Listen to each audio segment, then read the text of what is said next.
আজকে আমি রান্না করব ছোট মাছের চচ্চড়ি। হ্যালো বন্ধুরা, আসসালামু আলাইকুম। আপনারা সবাই কেমন আছেন? আশা করি ভালো আছেন, আমিও ভালো আছি। আসলে অনেক দিন ধরে ছোট মাছ খাওয়া হয় না, খালি বড় পাঙ্গাসই খাইতেছি, বড় বড় মাছ। এর জন্যই যে আজকে বাজার থেকে পদ্মার মাছ আনছে, সাথে এই যে চিংড়ি মাছও আছে। সেইগুলো দিয়ে আজকে আমি এই যে আলু, বেগুন, আর হলাম পিজের ফুল, আর হলাম এই যে মূলাগুলো আগে আমি ভাবতে রাখছি যাতে গন্ধ না কয় মূলার। ধনিয়া পাতাও দিব সাথে। আসলে চচ্চড়ি খাইতে কিন্তু ভালোই লাগে ঝোলের চাইতে।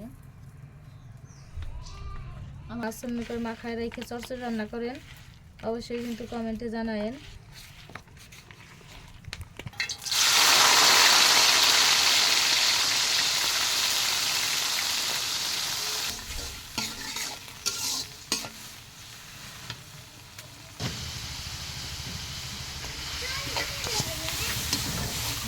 আদা রসুন বাটা,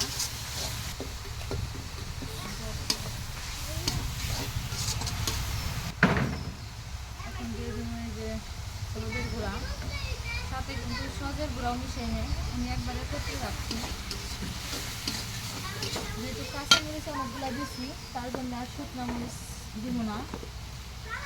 কাঁচা মরিচ দিয়ে আজকে তরকারিটা রান্না করবো। কাঁচা মরিচের তরকারি কিন্তু অনেক ভালো লাগে খাইতে, দেখতে একটু সাদা দেখা গেলেও খাইতে কিন্তু খুবই ভালো লাগে।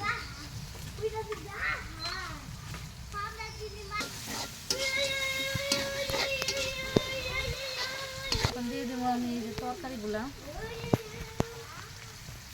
খাইতে রাখছি, ধুয়েও রাখছি।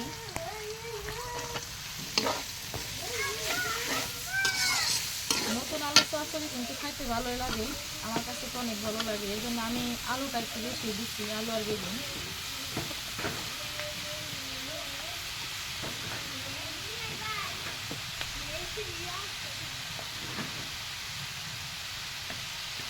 মূলা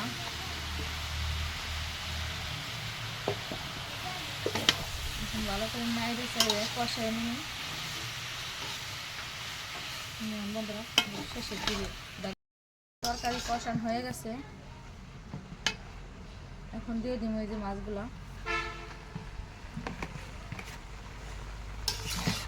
ভালো করে নাইড়ে চাইড়ে মিশিয়ে নিব।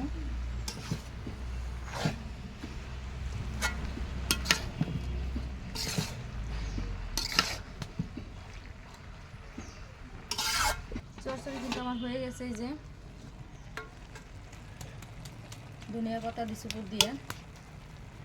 তাই সবাই ভালো থাকেন, সুস্থ থাকেন। আমার চচ্চড়ি রান্নাটা কেমন হয়েছে অবশ্যই কিন্তু জানায়েন। আল্লাহ হাফেজ, টাটা।